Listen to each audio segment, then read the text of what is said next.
Hello guys, welcome back sa ating video guys.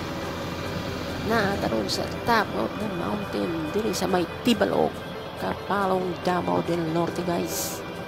Ipakita lang nako ninyo ang palibot diri guys. Yara guys, so kanindot guys. Naamang galing mga vloggers dito sa umos ninyo guys. Nga mukuha yung video, picture diri. Nindot lagi daw. Naaman din mga suryanan sa diri. Ibuhatan na ni Francis Ron diri ron guys kay para sa mga produkto sa mga kaigsuonan nato diri ng dapita. Ini nan ni karsada dito sa Pikas para mag-abot man sila. Wala guys, thank you for watching. Kay haggard na kaayo ko guys. Bye.